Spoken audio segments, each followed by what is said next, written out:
You're up.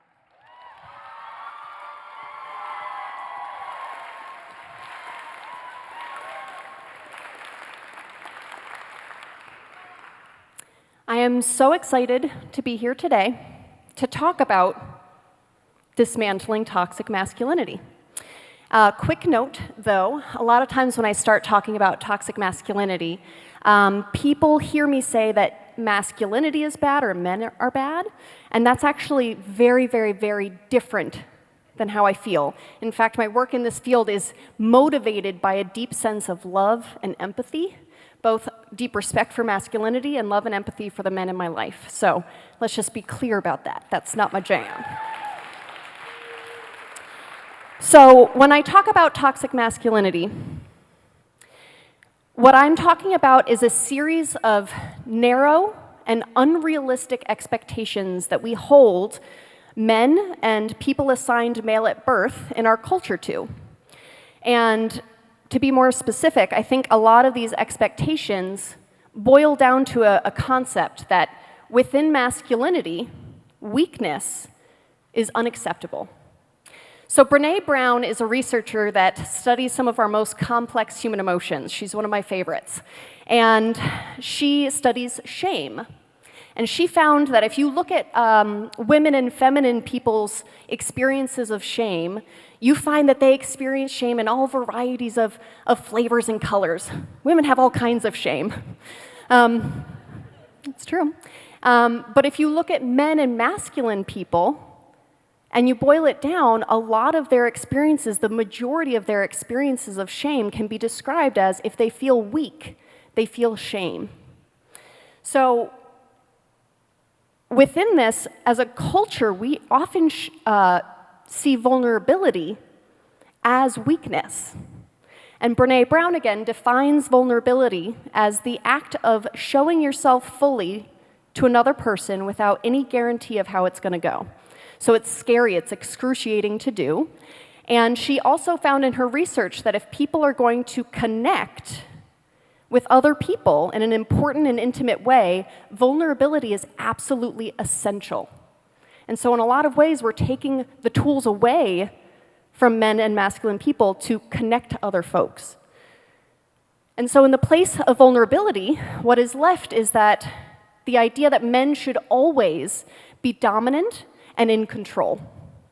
And we see this in a lot of the areas in the social scripts that men fill within our cultural institutions and organizations and even families. The idea that, men are the head of household and men are the bosses and men should always be in control, which it sounds cliche, but if you think about the images that you see day in and day out, how many of them model and replicate that idea, it's amazing.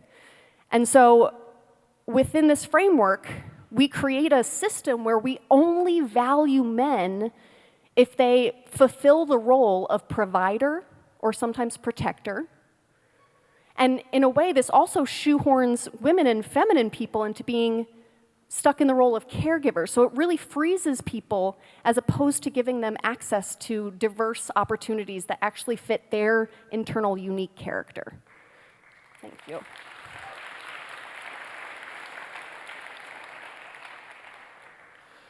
Overwhelmingly, how I see people experiencing living in a culture that furthers these narrow expectations is that it feels like constant pressure. And I want to be clear that that pressure is not felt similarly for all men at all times. Men who are trans men might experience this differently than cis men.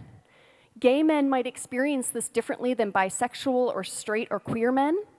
Men who grew up in communities of color might experience this differently than people who grew up in white communities, depending on the cultural norms of the places where they were raised. And so this pressure is not felt the same for every man, but I do believe that every man and masculine person assigned male at birth, does experience this pressure. And I think as a community, as a culture, we've taught people to respond to this pressure by developing some coping mechanisms that don't always work awesome. So if it's not acceptable to be vulnerable, I think one of the coping mechanisms we've taught men is that when they are feeling vulnerable, because that's part of being a human, that there's really only two acceptable emotional responses. Men can either be angry or they can isolate themselves.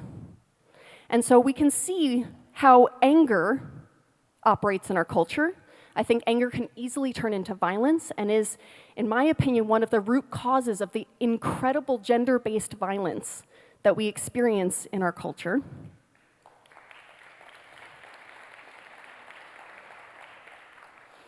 However, I also see the harm that occurs when people isolate themselves. Within relationships, if someone is unable, literally shuts down and isolates themselves or leaves a conversation, how that can cause so much distress and despair within intimate relationships as well. So I don't think either is always going to work. And so a lot of times when I start talking about toxic masculinity and how it impacts men, this is often the feedback that I get, that yes, toxic masculinity hurts men, it limits their emotional expression, but it's far more important to focus on the fact that women and feminine people bear the burden of violence in our culture. And I think that this is true. However, I think if we continue the conversation like this and compare, we're not actually addressing the issue, which is that it causes both of these things. So let's go to the root, the beginning, and address it there.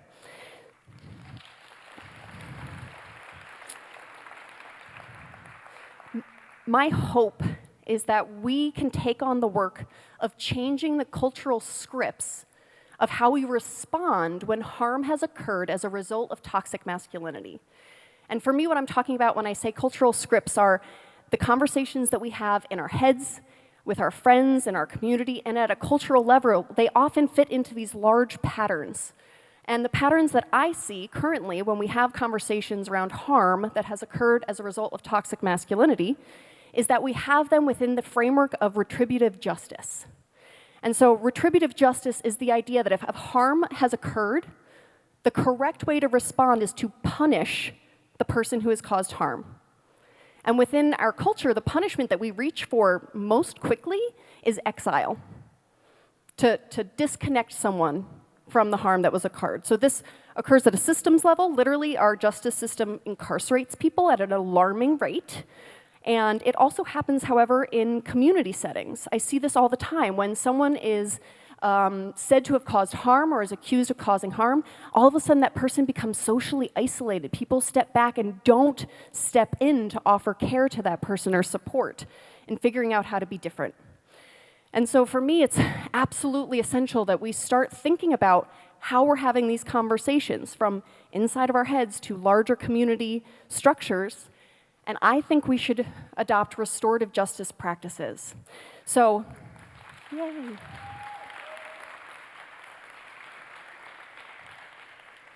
Within a restorative framework, this is one that centers harm. So instead of centering the person that caused harm, it actually looks to respond to the harm that was caused and to heal it. It is a framework that values relationships and holds the idea that if a person caused harm, they are still worthy of receiving care and support. They shouldn't get cut off from those things because they caused harm. And the most important part of restorative justice, this is the thing, in my opinion, that it really hinges on, is that it requires the person who caused harm to stand and be accountable for their actions and the harm that they caused.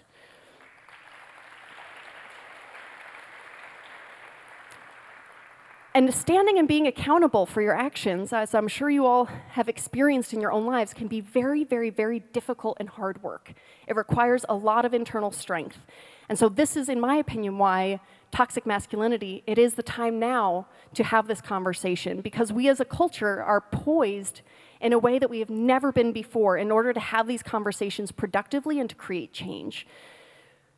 The Me Too movement was started in 2006 by Tarana Burke and gained national notoriety. Thank you. Yeah, she's worthy of applause. She's incredible. Yeah. It gained national notoriety last year, and within that national conversation, for the first time, we saw coming up and becoming visible so many of the dynamics of harm that were not ever being talked about or acknowledged or addressed. And so people actually started having conversations. It was incredible.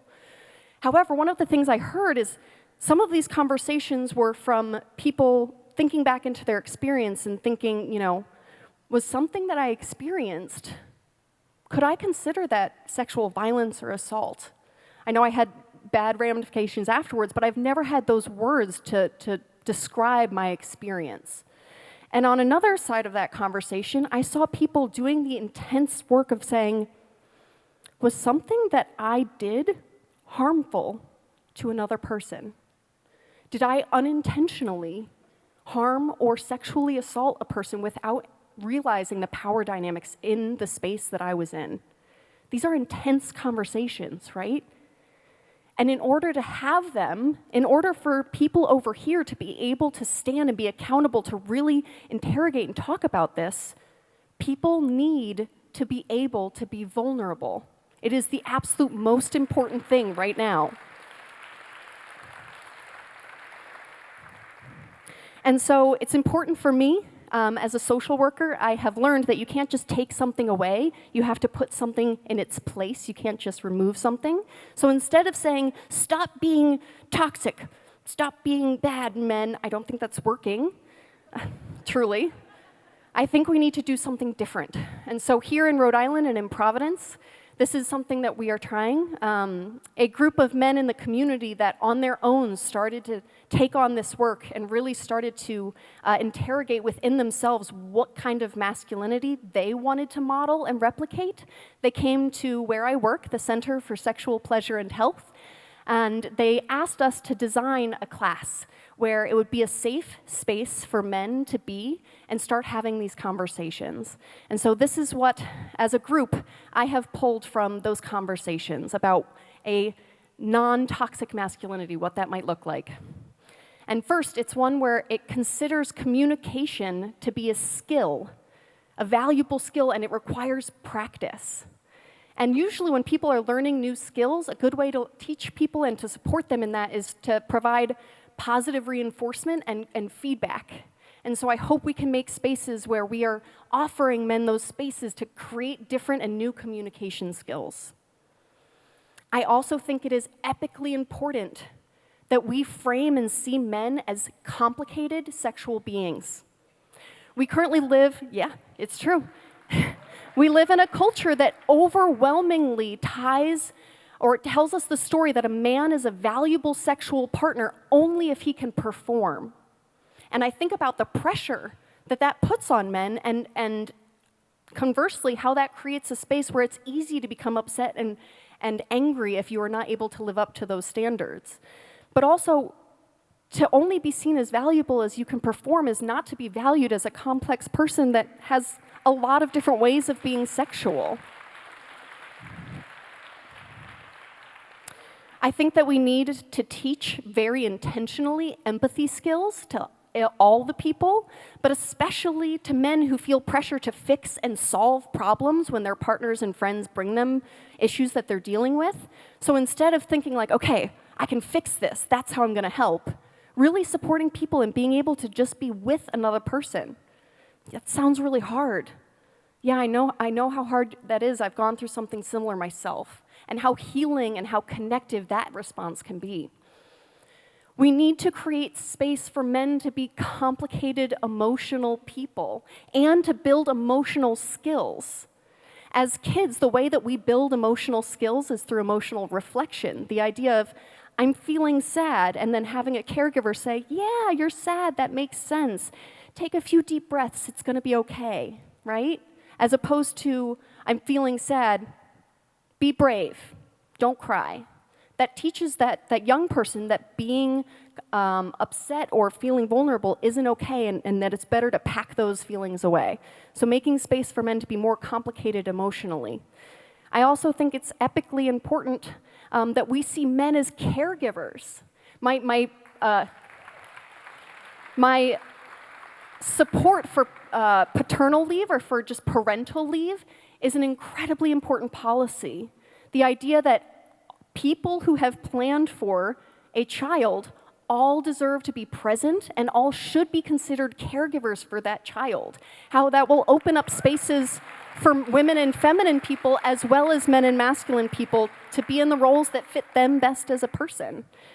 And finally, I think as a culture, we need to start seeing and framing vulnerability as a strong emotional skill, and recognizing that when people make the choice to be vulnerable, that it required courage and bravery. And even if it doesn't go, because there's no guarantee with vulnerability, even if it doesn't go well, being able to say, yeah, but it was tough, and it took courage for you to stand up and do it in the first place, even if it didn't go the way you were hoping. And so I will leave you with the idea that if, as a culture, we had taken on some of these complicated emotional conversations in our heads, with our partners, with our friends, in our communities, what would our world look like now if we had done this 30 years ago? Think about our world right now.